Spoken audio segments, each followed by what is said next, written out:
утра. Телевизионные жаворонки продолжают работать для того, чтобы ваш день начинался только с добрых и свежих новостей. Меня зовут Ларина Сукуева, и я рада всех вас видеть в нашей теплой и уютной студии. На календаре сегодня 27 октября, вторник, и сегодня отмечается Всемирный день аудиовизуального наследия.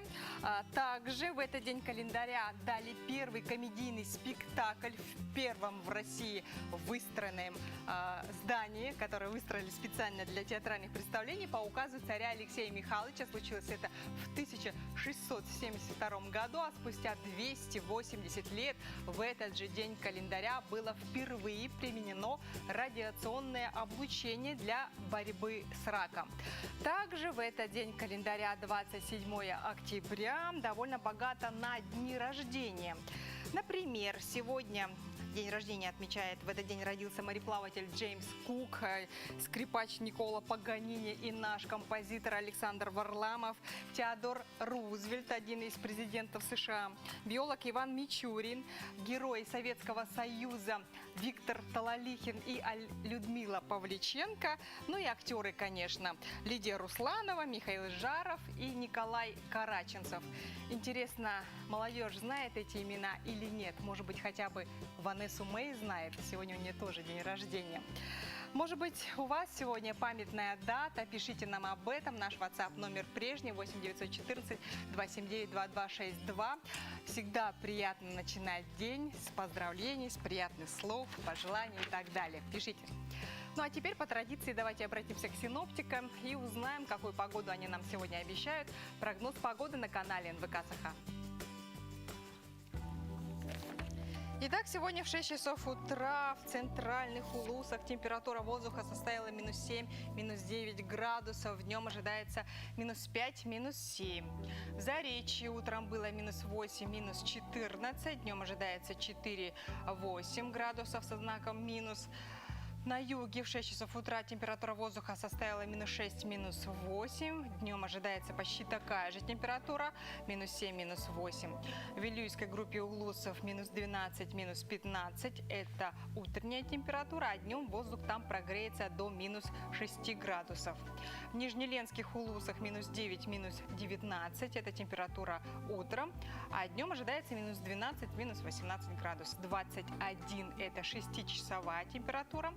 А днем ожидается минус 10, 14, 27 со знаком минус утренняя температура и дневная 15, 24 – это дневная и тоже со знаком минус.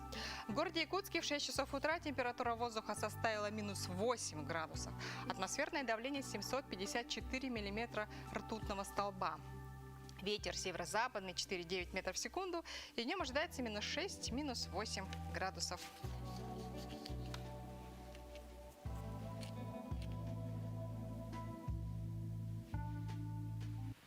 А между тем, 20 октября председатель правительства России Михаил Мишустин подписал постановление о финансировании из федерального бюджета строительства центров культурного развития в поселках городского типа на территории Дальнего Востока. И в число 8 пилотных проектов вошла Якутия. Ряд работ уже произведен, в частности, отвод территории, разработка архитектурного решения будущего центра. Сегодня в Нижнем Бестяхе местный дом культуры располагается в ветхом деревянном аварийном здании 1982 года постройки. Поэтому новый центр культуры здесь очень ждут. Он разместится в самом центре поселка на улице Ленина и будет включать специальные классы, музейно-выставочные пространства, зрительный зал на 200 мест, подсобные помещения, кафе, буфет и другое. Также в рамках национального проекта «Культура» в республике открылась первая модельная библиотека за полярным кругом. И 5 миллионов рублей получила районная детская библиотека филиал поселка Тикси. Уже в этом году она полностью отремонтирована, пополнилась новой техникой и книгами. Была закуплена новая мебель, в том числе удобные диванчики и кресла для детей, модульные столы-трансформеры, стенды, полки и прочее. Открылись комната семейного чтения и отдыха для самых маленьких читателей и их родителей. Давняя мечта библиотеки. Также оснащенный интерактивной доской, проектором, ноутбуком и акустической системой конференц-зал. Работает в библиотеке и мини-смарт-лаборатория с компьютерным залом на 3 рабочих места с выходом в интернет. Для читателей доступны полиграфические услуги, такие как печать текста, ксерокопирование, сканирование, брошюрование и другое. Вот такие новости, ну а другими новостями с вами поделится мои...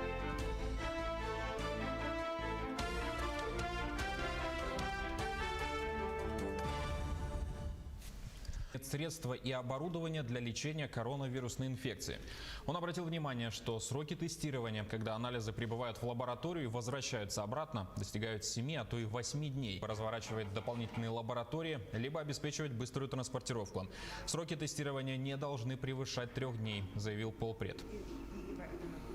Вакцинация от коронавируса станет бесплатной после запуска больших объемов производства в России. Об этом заявил министр здравоохранения Михаил Мурашко. Напомним, что Минздрав страны в августе зарегистрировал первую в мире вакцину для профилактики COVID-19, разработанную НИЦем имени Гамалеи. Она получила название «Спутник В». Также в октябре зарегистрировали еще одну отечественную вакцину «Эпивак Корона», разработанную в центре «Вектор» Роспотребнадзора. Сейчас на клинических исследованиях находится и вакцина центра имени Чумакова РАН. В ее основе используется вирус SARS-CoV-2. Он лишен своих инфекционных свойств, но при этом сохраняет способность вызывать иммунную реакцию. Численность официально зарегистрированных безработных в Якутии уменьшилась на 700 до показателя в 33 тысячи человек. Об этом сообщают в Госкомзанятости Якутии. Также сообщение говорится о более 13,5 тысяч вакансий. Наиболее востребованными сегодня являются водители, слесари, машинисты, спецтехники, подсобные рабочие, электромонтеры, уборщики и разнорабочие. Средняя заработная плата составляет 46 800 рублей, говорится в сообщении. В регионе завершилась регистрация на республиканский кадровый конкурс «Таланты Якутии». Их количество достигло почти 4500. Конкурс проводится на основе хорошо известной в регионе деловой игры «Министр». За 11 лет в ней приняли участие около 8000 человек. Говорится в сообщении, конкурс пройдет в 3 этапа. Это отборочный, далее полуфинал, оценочная сессия и обучение в течение 8 месяцев по программе прорывных компетенций Lab.Talent. На последнем этапе конкурсанты объединяются в команды по 10 человек. Сообща они должны будут придумать и реализовать проекты. Команда, проявившая себя наилучшим образом, и станет победителем. Между тем, Высшая школа музыки Якутии вошла в официальный перечень российских вузов, признаваемых Министерством образования Китая. Всего из России в список включено около 200 университетов. В планах якутского вуза развитие тесного сотрудничества с образовательными организациями Китая в целях привлечения абитуриентов по всем направлениям программы подготовки, а также реализации совместных проектов в области академического обмена. Кроме того, подразумевается создание совместных образовательных программ, проведение научных и творческих работ, повышение квалификации и получение ученых степеней. С крепнувшим льдом и понижением температуры свою деятельность возобновляют любители закаливания и купания в проруби. Члены общественной организации «Якутские моржи» уже начали водные процедуры.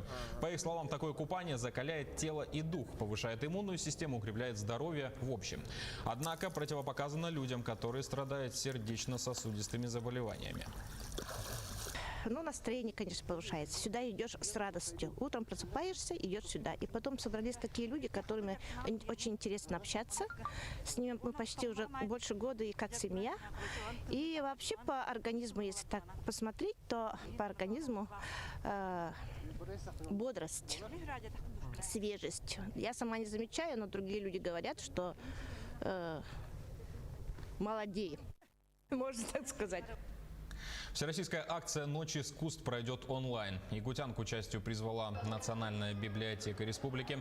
Все мероприятия пройдут 3 ноября с 18 до 22 часов по якутскому времени на площадке Zoom, YouTube-канале и Instagram-странице. Жителям региона представят новую виртуальную выставку «Сила России в единстве народов», мастер-классы по изготовлению хомуса и игре на якутском варгане. Вечер завершится встречей с известным скульптором, членом Союзов художников России Николаем Чучасовым. На этом пока все. Спасибо за внимание и хорошего вам дня.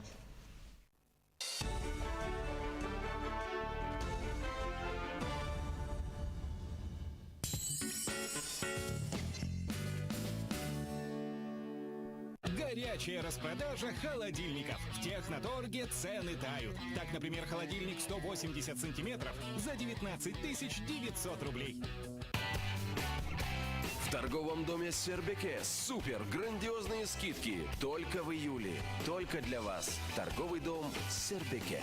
Компания «Денежный поток» предлагает новый займ. Легкий. Теперь ставка от 0,5% в день. Всего по 2 документам. Одобрение за 15 минут. Точки выдачи по всей республике. Наш адрес – улица Дзержинского, 11. Первое крыльцо, 3-й этаж. По статистике, 80% пожаров в лесах происходит по причине неосторожного обращения с наше природное богатство. Это дом для многих видов животных и растений. Лесные пожары возникают от небрежного обращения с огнем. Берегите лес от пожара. «Алроса» помимо налогов и дивидендов ежегодно выделяет более 10 миллиардов рублей в социальную сферу Якутии. Это новый детский сад вкладывает в детство и молодость, поддерживает пенсионеров. Успешная деятельность компании во благо всех якутян. «Алроса» – якутская компания.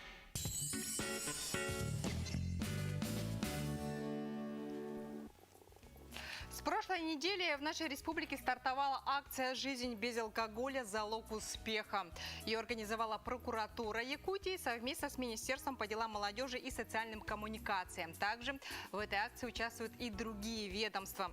И я рада представить вам Сахаю Данилову, начальника отдела физкультурно-оздоровительной работы Управления физической культуры и массового спорта. Доброе утро, Сахая. Очень рада вас видеть в нашей студии. Ну, понятно, что алкоголь можно заменить занятиями спортом. Скажите, а как можно организовать бесплатно, причем организовать свой спортивный досуг? Какие сейчас спортивные объекты работают, где можно заниматься? Ну, многие фитнес-залы после данного перерыва открыли свои двери, и спортивные сооружения тоже работают в ограниченном количестве.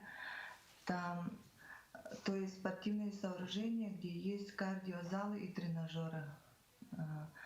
Бассейны тоже работают. Там, например, на одной дорожке по 3 человека заходит. И строго соблюдая меры осторожности и рекомендации Роспотребнадзора. Скажите, вообще как работает пропускная система входа в спортивные залы? Ну вот про бассейны вы сказали, да, что на одной дорожке 3 человека, а вот в тренажерных залах как вот много может быть находиться в одно время людей? Да, это зависит от площади тренажерного зала. Например, в среднем там по 10 человек заходит за один сеанс. И если взять спортивный комплекс «Модун», там в мужском тренажерном зале могут по 18 человек заходить за один раз, а вот в женском зале по 10 человек. Так по-разному во всех тренажерных залах, зависит от площади и от безопасности. А как часто проводится санитарная обработка? После каждого сеанса проходит перерыв 30 минут, и там проводится санитарная обработка обязательно. А обязательно ли нужно заниматься спортом и физкультурой, в спортивных залах в масках? Это же не очень удобно. Нет, в масках, наоборот, нельзя заниматься спортом, потому что это нельзя так заниматься. То есть я вхожу в спортивный зал в маске, потом, когда переодеваюсь, маску тоже долой снимаю, да? Да. Но мой совет в том, что самое лучшее физическое оздоровление для человека — это сейчас отдых на природе, прогулка на природе.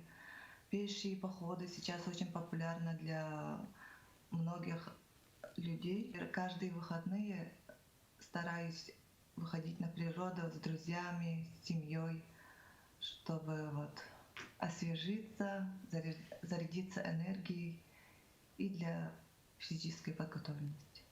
Саха, я еще слышала, что в эти дни проходит благотворительный забег «Бежим впереди ЧС». Расскажите, пожалуйста, что за проект, что за забег такой?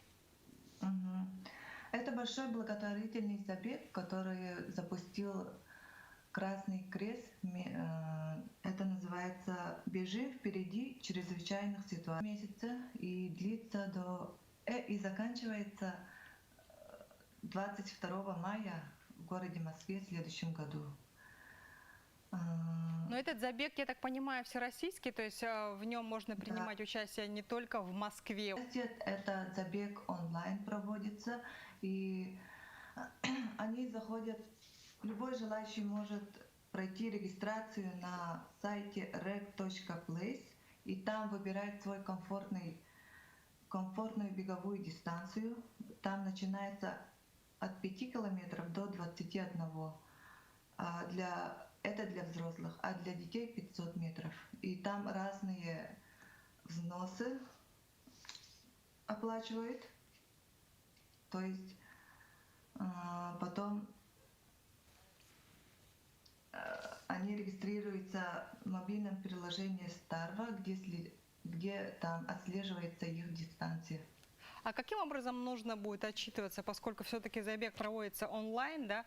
Я могу зарегистрироваться на 5 километров, допустим, а пробегу один, да? Вот кто-то будет отслеживать это, или вот чисто на моей совести это все?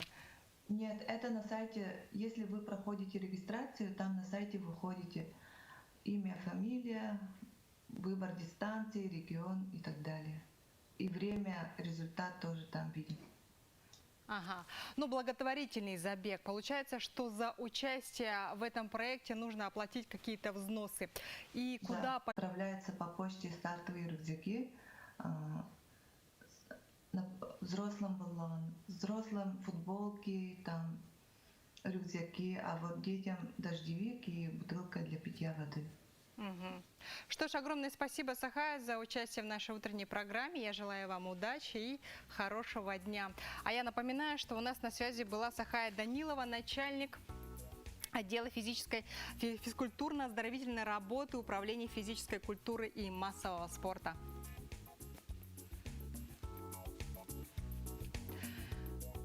Доброе утро, дорогие друзья! На календаре 27 октября, вторник, на часах уже 7 часов 20 минут. Интересно, что же ждет нас в этот день. У кого-то намечается важная деловая встреча, соответственно, волнение, как она пройдет. Другие переживают по поводу первого свидания. Словом, чтобы хоть как-то себя успокоить, давайте обратимся к астрологам. Гороскоп в программе «Новый день».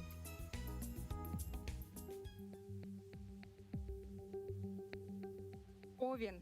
Вспомните о делах, которые вы долго откладывали. День как нельзя лучше подходит для того, чтобы за них взяться. Справиться будет нетрудно, и вы быстро доведете начатое до конца. Телец. Непростой день. Чтобы добиться успеха, нужно идти на риск. Старайтесь справляться со всеми делами самостоятельно, никого не просите о помощи. Близнецы. Вы склонны рисковать, причем даже тогда, когда в этом нет необходимости. Проявите осторожность, взвесьте все за и против.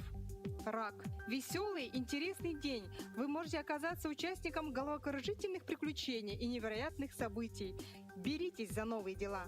Лев. День щедр на необычные ситуации, каждая из которых может стать источником вдохновения. Дева. День обещает необычные встречи, небольшие поездки внесут в жизнь приятное разнообразие. Будет возможность вместе с близкими побывать в каких-то необычных местах. Весы. Насыщенный и важный день. Хорошо проходят любые встречи, вы производите благоприятное впечатление на окружающих, полезно участвовать в любых мероприятиях. Скорпион.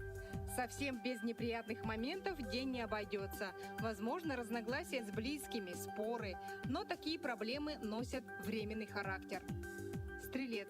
Возможны подарки и небольшие денежные поступления. День подходит для покупок, даже не запланированных. Во второй половине дня вам могут предложить какие-то необычные сделки. Козерог. Полезными и приятными будут новые знакомства. Вы можете найти деловых партнеров и единомышленников. Начало романтических историй тоже не исключено. Водолей. Стоит быть осторожнее с деньгами. Сегодня вы склонны тратить их, не задумываясь. Если хочется сделать какие-то покупки, обратите внимание на полезные вещи для дома, мелкую бытовую технику. Рыбы. Чем реалистичнее вы смотрите на вещи, тем удачнее и плодотворнее пройдет этот день. Он подходит для домашних дел или покупки каких-то вещей, благодаря которым ваша повседневная жизнь станет проще. А вы уже оформили электронную трудовую книжку? Я еще нет. А ведь с начала этого года наша страна всех работников потихоньку переводит на электронный вариант, на новый формат. У электронной трудовой книжки без сомнения есть масса плюсов, но также есть и минусы. В основном они связаны с угрозой взлома, но тем не менее есть несколько моментов, которые необходимо нам знать перед тем, как оформлять цифровой вариант цифровой вариант трудовой книжки. Об этом нам расскажет Матрена Анипадистова, специалист пенсионного фонда. Гражданин о выборе электронной трудовой книжки пишет заявление до конца этого года. Если вы поступили на работу первый раз в этом году, работодатель вам не откроет, как вот было раньше, трудовую книжку на бумажном носителе. Все данные о приеме на работу, об увольнении, о перемещениях после издания в течение одного рабочего дня передаются в Пенсионный фонд Российской Федерации. Те граждане, которые начали свою трудовую деятельность до 1 января этого года, им нужно выбрать, если вы откажетесь в пользу электронной трудовой книжки, у вас не будет на электронный вариант, она будет иметь силу. Чтобы вести трудовую книжку в электронном виде, вам нужно все-таки удостовериться в полноте вашего индивидуального лицевого счета, который ведется в пенсионном фонде.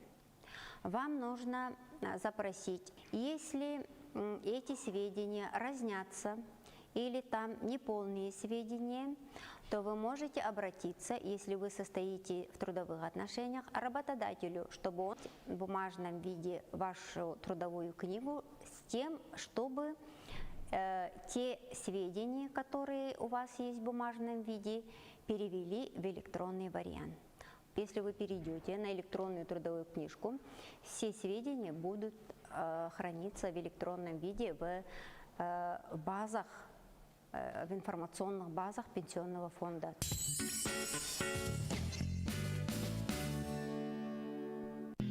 Мечтаешь?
Доброе утро всем тем, кто только что к нам присоединился. На календаре сегодня 27 октября, вторник. И через неделю, 4 ноября, жители республики смогут оценить один из самых амбициозных проектов в истории якутского кинематографа. Я говорю о фильме «Тыгын-Дархан». В съемках этой ленты приняло участие более 10 тысяч артистов. Действие разворачивается на рубеже 16-17 веков, поэтому нам очень интересно, как одевались якутяне в то время и какую жизнь они вообще вели. Я думаю, что на эти вопросы сможет ответить художник этого фильма Игорь Широких. Андриан? С археологами, историками, чтобы тот период полностью изучить. Очень много информации, конечно, получили через музей. Ходили, смотрели вещи, которые из раскопок того периода. Самое сложное это было массовые съемки же у нас получается. И сделать доспехи, например, это была основная такая задача сложная для нас. Как это реализовать в короткие сроки и в большом объеме. Подготовительный период долгий, да, все собрать, какие сцены снимаются, там список все полностью делаем, что берем, все это собираем, загружаем в контейнеры, и выезжаем на площадку. Мы, как художники, выезжаем сюда пораньше, чтобы все подготовить. И все уже там разлаживаем, все подготавливаем. Такой долгий период, тоже очень сложный. Конечно, работой я доволен. Вообще, отличный проект был. Столько знаний, столько опыта было получено. Навык такой большой наработал. В будущем, если проекты будут, я, скорее всего, тоже поучаствую.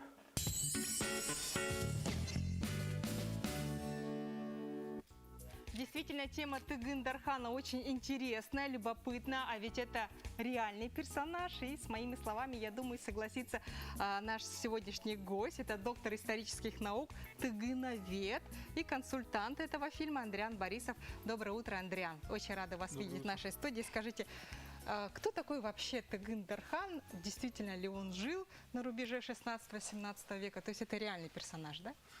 Это мы сейчас знаем, что это реальный персонаж, а на самом деле было время, когда в том числе и ученые считали, что это такая легендарная, даже, может быть, мифическая личность.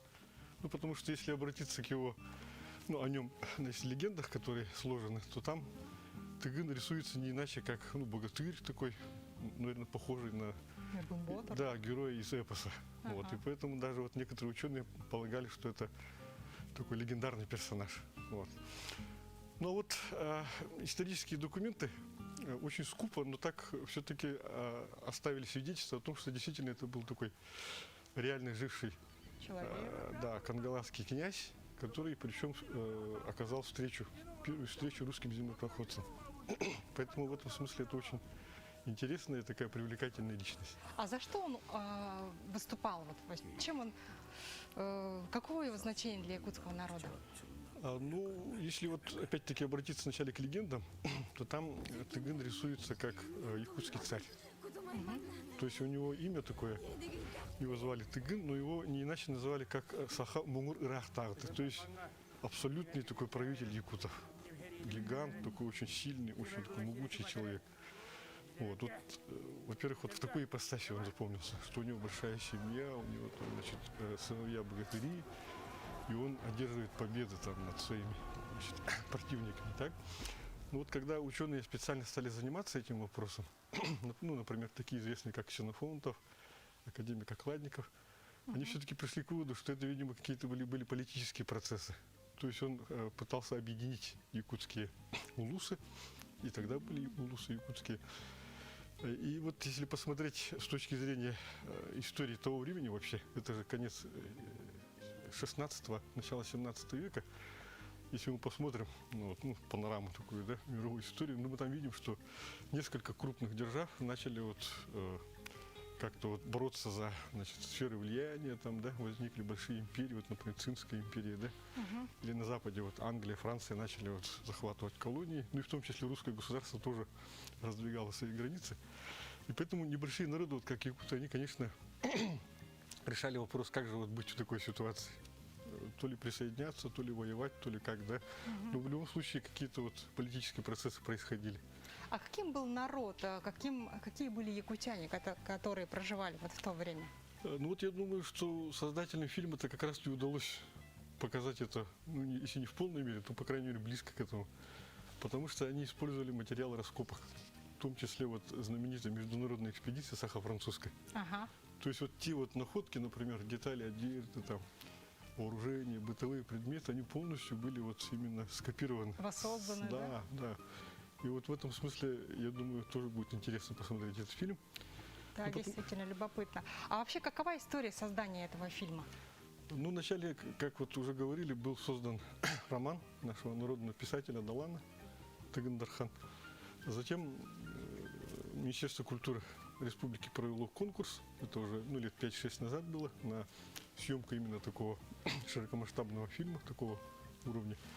И вот сценарий Тагандархана по мотивам романа Далан победил.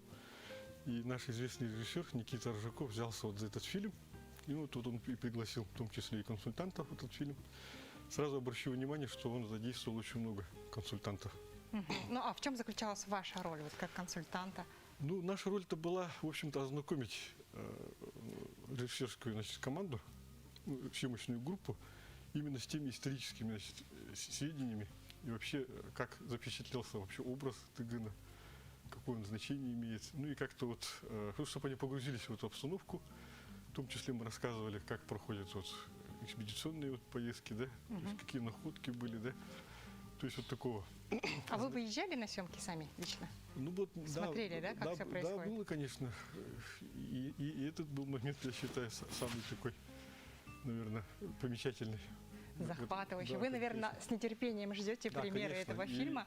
Я напомню нашим телезрителям, что он стартует уже 4 ноября. Во всех кинотеатрах наших отмечаются довольно-таки интересные даты. Например, 27 октября – это День наставничества, День черной кошки, День осенних миражей и День плюшевого мишки. О последнем празднике, о последней дате чуть более подробно. Привет! Сегодня 27 октября. Именно сегодня Международный день плюшевых мишек. У меня их много. И я никогда даже не задумывалась, что есть такой праздник. И история этого праздника очень интересна. Первый плюшевый медвежонок был сшит 118 лет назад, в 1902 году. Говорят, что однажды президент США Теодор Рузвельт поехал на охоту и не стал убивать медвежонка. Он просто его пожалел. Эта история попала в газеты. Одну такую статью прочитала жена владельца магазина игрушек. Она и шила первого медвежонка. Игрушку установили в витрине и назвали медвежонок Тедди, который очень понравился покупателям. Как видите, у меня мишек много, и всех их мне подарил мой папа. Но у меня есть еще один. Его знают все дети в мире. Как вы поняли, это Винни-Пух. В 1926 году была издана книжка «Винни-Пух и все-все-все», написанная Алленом Милном. На написание этой книжки писатель вдохновил плюшевый медвежонок, которого он с женой подарили маленькому сыну Кристоферу Робину в 1921 году. В мире существует около 20 музеев плюшевых мишек, и еще есть люди, которые просто их коллекционируют. Я поздравляю всех, кто коллекционирует, кто играет, или тех, кто просто их любит.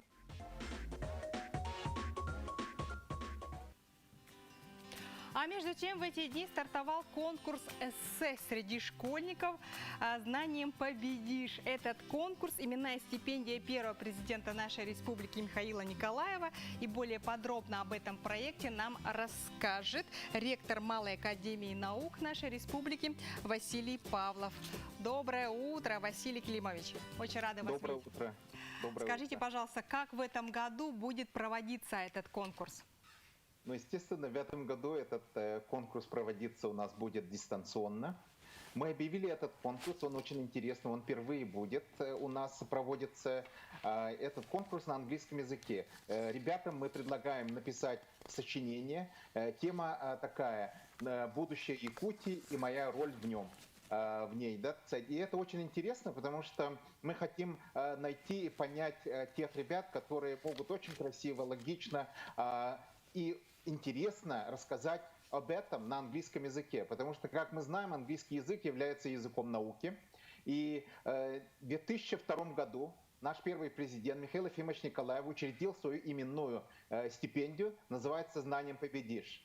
И это очень такая престижная награда, которая каждый год выдается 3 самым замечательным нашим школьникам и также известным нашим педагогам. И это как раз для того, чтобы не почтить, а благодарить их за их работу, которую они сделали в области научных исследований и также олимпиадного движения. Поэтому всем ребятам, которые нас слушают, предлагаю принять участие на нашем конкурсе эссе, который проводится в рамках данного мероприятия. Это все будет отмечаться мы 13 ноября, в день рождения Михаила Ефимовича Николаева. Василий Климович, скажите, говоря о школьниках, о каких классах, о каком возрасте идет речь? Ребята, какие могут Мы принять предлагаем участвовать всем ребятам. Тут возраст лимита нету, ограничений нету. Все могут участвовать, кто может красиво, интересно написать. Самое главное, чтобы это была ваша работа, оригинальная, интересная. Мы обязательно его, прочитаем. И самые интересные работы у нас будут опубликованы. И также видео, которые они сделают, прочитав эти работы, будут у нас опубликованы на нашем YouTube-канале. Поэтому, ребята, посмотрите наш YouTube-канал, это будет очень интересно. Чтобы оценить, да, как можно подготовиться. Скажите, а куда и до какого числа следует отправлять свои работы? Ваши работы, ребята, мы принимаем до 6 ноября. Пожалуйста, поэтому, посмотрите наш инстаграм-канал, наш сайт «Ленский край», и вы там увидите объявление об этом конкурсе. И отправляйте свои работы вместе со своим видео. Видео мы как раз покажем на нашем YouTube-канале. А кто будет интересно? А кто будет оценивать работы ребят? Оценивают наши известные ученые, которые являются сами экспертами, говорят на хорошем английском, и также представители нашего ученого совета. И поэтому будет очень такая интересный конкурс. Победители получат ценные призы, денежные тоже. Поэтому, пожалуйста, принимайте участие. Вот вы сказали, что 3 ребят, да, победят в этом конкурсе. А что даст эта победа ребятам? Может быть, какие-то дополнительные очки в ЕГЭ, какие-то льготы для поступления? Это, во-первых, дает очень много возможностей, потому что мы в дальнейшем с этими ребятами будем работать, их выдвигать на разные международные конкурсы и прочее, что очень важно, потому что мы считаем, что кто может красиво и интересно написать, у него также идет очень хорошая работа в области логики, они могут хорошо делать и научные работы, поэтому, пожалуйста, покажите себя, раскройте свой потенциал всем нам. Василий Климович, этот конкурс нынче будет проводиться в 19-й раз, если я не ошибаюсь, да? Вот за время проведения этого конкурса какая работа вам больше всего запомнилась, о чем она была?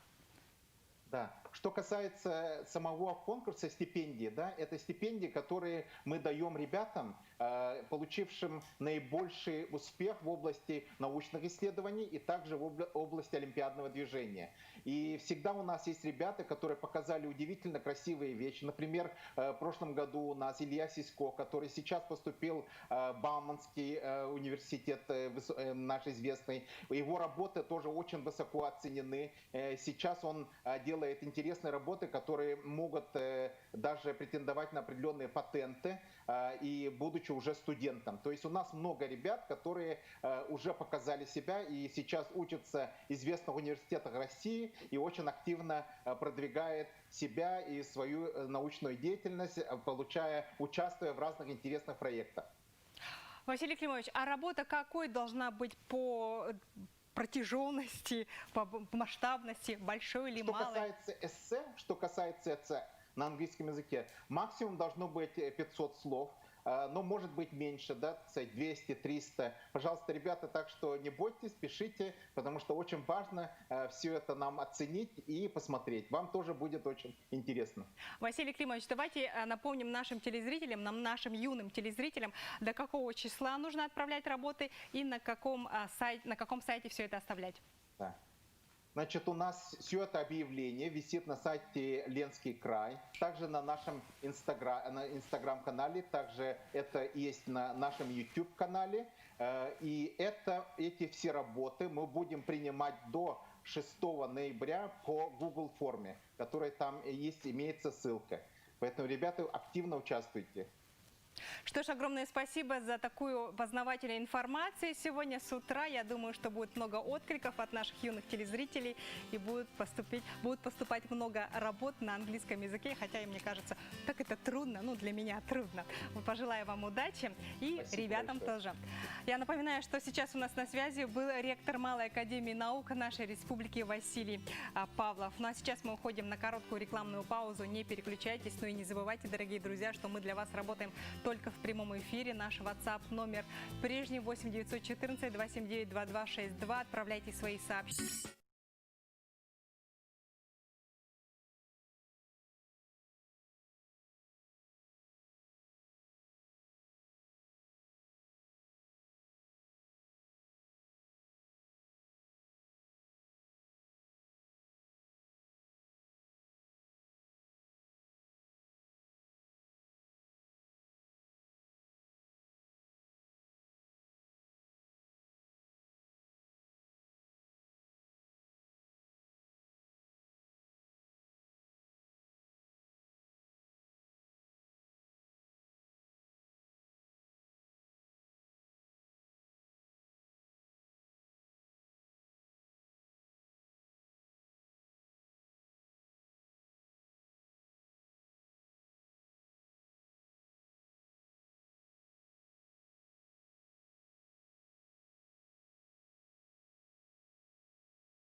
Доброе утро, дорогие друзья! Месяц тому назад в России стартовал проект «Про-кадры», который открывает молодым людям двери в федеральные министерства и ведомства. Проект реализуется Ассоциацией молодежных правительств Российской Федерации. И более подробно об этом проекте нам сегодня расскажет член молодежного правительства нашей республики Владислав Окорков. Владислав, доброе утро! Доброе утро. Доброе утро. У вас очень красивый вид. Я хотела бы спросить, расскажите, Спасибо. что за проект такой у вас? Ну, «Про-кадры» – это федеральный кадровый проект молодежного правительства Российской Федерации, основная идея которого прохождение участниками стажировки в федеральных министерствах и ведомствах. Из каких этапов он состоит, расскажите? Ну, данный проект состоит из 5 этапов. Первый этап – это прием заявок. До 31 октября участники заходят на сайт procadre.amp.rf, заполняют простую анкету. Также участникам необходимо в соцсетях выложить мотивационный пост с хэштегом «Я иду в Про-кадры». Далее идет второй этап, отборочный, с 1 по 21 ноября, где участники должны пройти тестирование и онлайн-интервью с экспертами проекта. Третий этап продлится с 1 по 27 декабря, где участникам будут доступны образовательные программы по различным темам, основы государственной гражданской службы, электронного документооборота, навыки эффективной коммуникации и так далее. Четвертый этап стартует в следующем году с 11 по 31 января. В рамках данного этапа состоится онлайн-собеседование с представителями федеральных министерств и ведомств с целью определения победителей.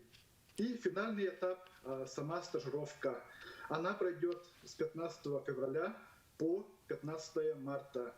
Участники будут стажироваться в федеральных министерствах и ведомствах. Скажите, пожалуйста, Владислав, а что дает молодым людям участие в этом проекте? И проект этот проводится впервые или уже имеет какой-то опыт? Ну, данный проект проводится второй год. Я хочу сказать, что прокадры – это социальный лифт, который поможет выявить и продвинуть молодых, талантливых людей для работы в исполнительных органах госвласти. Для молодых людей это не только возможность погрузиться в работу органа власти, но также возможность представлять интересы молодежи, возможность получить новые навыки, новые знания, умения и опыт, которые они смогут применить у себя в регионах. А сколько уже заявок подано от нашей республики? По состоянию на вчерашний день из 190 участников со всей России от нашей республики 15 молодых ребят подали заявки. А как вы думаете, для чего и почему молодым людям следует идти работать в госслужбу? Ну, до сих пор бытует такой стереотип о том, что в госслужбе царит бюрократия. Такой стереотип уже не актуален сейчас, так как в рамках реализации национального проекта «Цифровая экономика» сейчас полным ходом идет активная цифровая трансформация госуправления. Так что у госслужащих креативность и гибкость имеют место быть. Если у молодого человека есть государственное мышление, креативный взгляд, то я думаю, что ему следует идти работать на госслужбу, чтобы решать важнейшие государственные задачи во благо развития родной республики и страны. Владислав, скажите, пожалуйста, у меня такой вот вопрос. А чем этот проект, прокадры, отличается от деловой игры министра? Сейчас это называется «Таланты Якутии». По мне, так это очень похожие проекты. Или я ошибаюсь? Да, концептуально они похожие, но если вот сравнить количество поданных заявок на нашу игру республиканскую, «Таланты Якутии», там много участников. А тут, видите, я озвучил цифру 190 человек со всей России, потому что я думаю, что в проект «Прокадры» идут мотивированные люди, которые хотят связать свою жизнь с госслужбой. Что ж, огромное спасибо, Владислав, за интересную, полезную информацию. Я желаю вам удачи и хорошего настроения.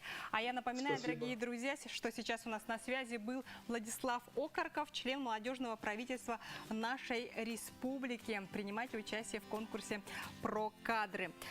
Ну а сейчас я хотела бы снова дать слово нашим астрологам, которые подскажут, что же ждет нас сегодня, 27 октября, во вторник. Гороскоп в программе «Новый день».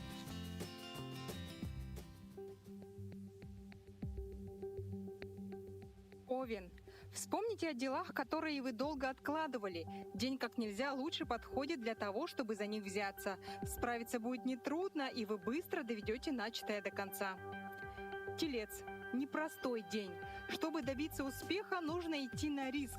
Старайтесь справляться со всеми делами самостоятельно, никого не просите о помощи. Близнецы. Вы склонны рисковать, причем даже тогда, когда в этом нет необходимости. Проявите осторожность, взвесьте все за и против. Рак. Веселый, интересный день. Вы можете оказаться участником головокружительных приключений и невероятных событий. Беритесь за новые дела. Лев. День щедр на необычные ситуации, каждая из которых может стать источником вдохновения. Дева.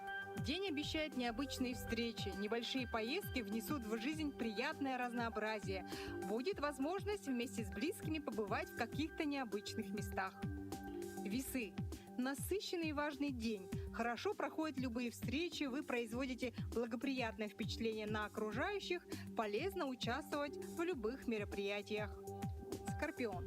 Совсем без неприятных моментов день не обойдется. Возможно, разногласия с близкими, споры, но такие проблемы носят временный характер. Стрелец. Возможны подарки и небольшие денежные поступления. День подходит для покупок, даже не запланированных. Во второй половине дня вам могут предложить какие-то необычные сделки. Козерог. Осторожнее с деньгами. Сегодня вы склонны тратить их, не задумываясь. Если хочется сделать какие-то покупки, обратите внимание на полезные вещи для дома, мелкую бытовую технику. Рыбы. Чем реалистичнее вы смотрите на вещи, тем удачнее и плодотворнее пройдет этот день. Он подходит для домашних дел или покупки каких-то вещей, благодаря которым ваша повседневная жизнь станет проще. К сожалению, с каждым днем количество щек техническому креативу всех людей, всех стран и всех континентов. В интернете мы нашли самые причудливые, самые удивительные антивирусные гаджеты. Давайте посмотрим. Благодаря пандемии появилась целая антивирусная индустрия. Но защитные средства должны быть не только эффективными, но и стильными. Hello.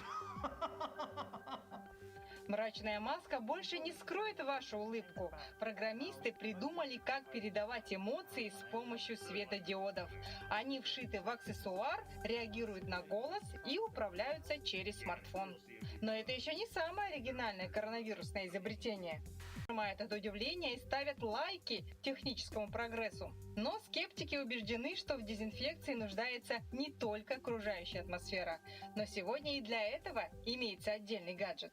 И я его теперь использую каждый день. Сейчас перестраховаться, завтра по больницам не тусоваться. Такие ультрафиолетовые санитайзеры стали появляться на рынке сразу после начала пандемии. Прибор убивает бактерии на смартфонах, наушниках и других вещах, которые мы постоянно держим в руках. Правда, продезинфицировать все поверхности, к которым приходится прикасаться в течение дня, вряд ли получится. Тогда бороться с коварным вирусом помогает смекалка. Подошли там, нажали на кнопку лифта или домофона, зажгли, все, произошла дезинфекция. После каждого прикосновения вирусы на скрепке погибают в огне. А эти ребята пошли дальше и придумали альтернативные дверные ручки. Инновация теперь позволяет без стеснения открывать любые двери буквально ногами.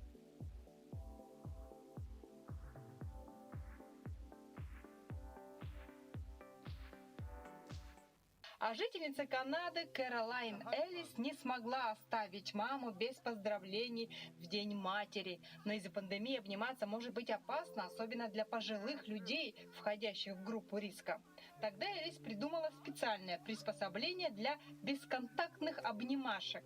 Оно состоит из полиэтиленового экрана, к которому приделаны 4 рукава, по 2 с каждой стороны. Просовывая руки в рукава, можно безопасно обниматься.